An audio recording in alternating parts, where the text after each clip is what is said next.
Luluto po ako ngayon ng adobong pork belly po. Tinabad ko po muna sa tubig itong pork kasi gusto ko po yung maalis yung dumi-dumi o yung dugo pong natitira sa karne. Nahugasan ko na po ito.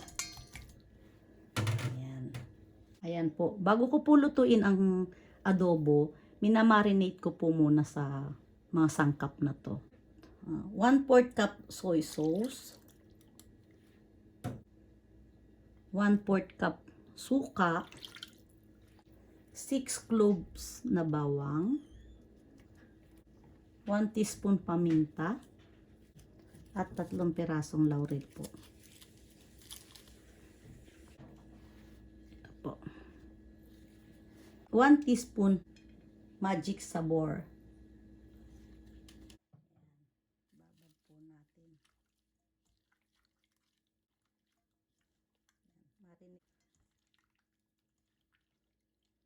Ito na po ang ating mga sangkap sa aking lulutuin na adobo. Maglalagay po ako ng nor beef cubes. Hindi po ito sponsored. Mas lalo pong sasarap ang inyong adobo. Hindi ko po muna lalagyan ng mantika. Ito po natin lahat. Malalaki lang po ang hiwa ko. Ayan, hayaan lang po natin dyan. Ayan. Din po natin ito. Isa lang po natin. Takpan ko po. Rasan ko po ng mga 10 minutes.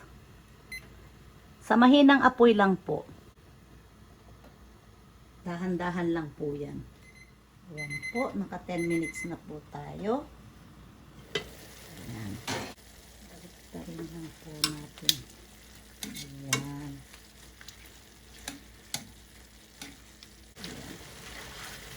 Tuyo-tuyo na po siya.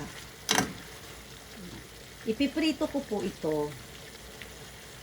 Pinakulaan ko lang po ng 10 minuto para manuot po yung lasa doon sa karne. Mantika, mga 2 tablespoon. Hanggat hindi pa po masyadong mainit yung mantika o kawali, ilagay nyo na po yung pork. Ayan. Paprito po. Ayan po, magulansik. Ayan po. Mag-iingat po kayo. Ayan. Ayan lang po. Balik ka rin po natin.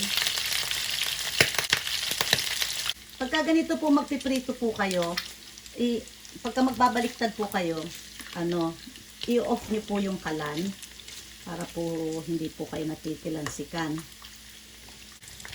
Isalin ko po dito sa kabila natin. Iiwanan ko po yung mantika kasi dito ko po igigisa ang bawang at sibuyas. Binalik ko lang po, ayan. Dito po sa pinagprituhan, magigisa po ako. Babawasan ko po yung mantika. Ayan. Tinanggalan ko po ng mantika. Sibuyas.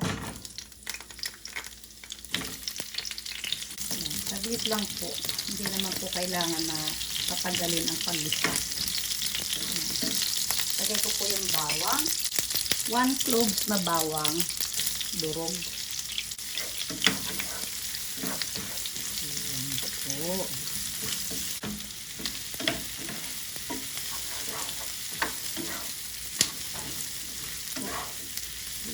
Ayan po, okay na po ito. Isalin ko na po dito na may pork. Ayan. Ito po, maglalagay po ako ng 1 cup tubig. 1 cup tubig. Sayan po dito. Salin po natin. Yan. Salin po natin. And 1/4 na tubig.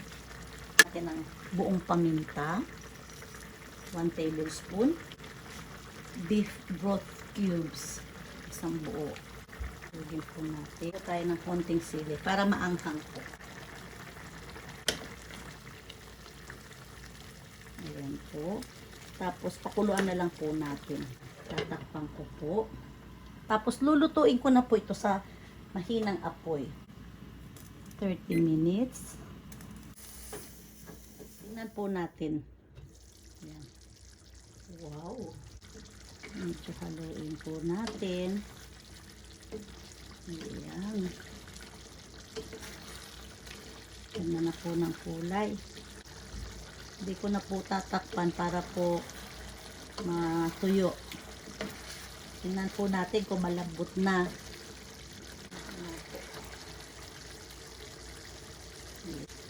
Lambot na po.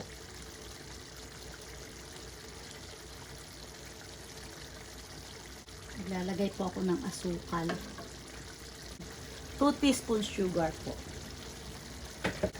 Para po nabiblend niya yung alat at konting tamis. Lagay ko pong itlog.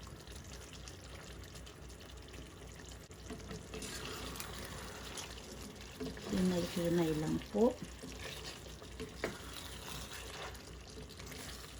Yan. Naglagay lang po ako niyang egg para ano po, pang decor ko mamaya. Yan. Okay na po ito sa mga gusto po ng may sabaw.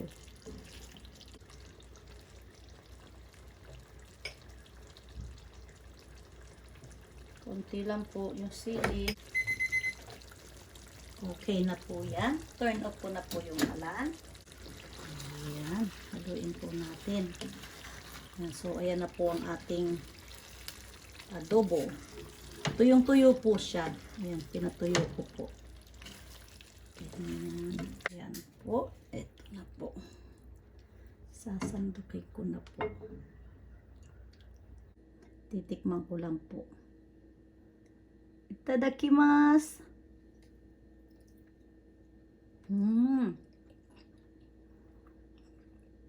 Ang lambot.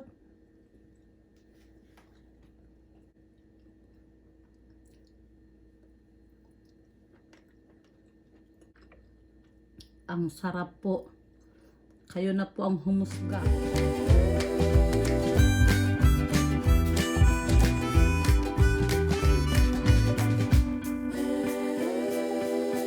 Ito pong mantika na to, huwag niyo pong itatapon. Itabi po ninyo ito.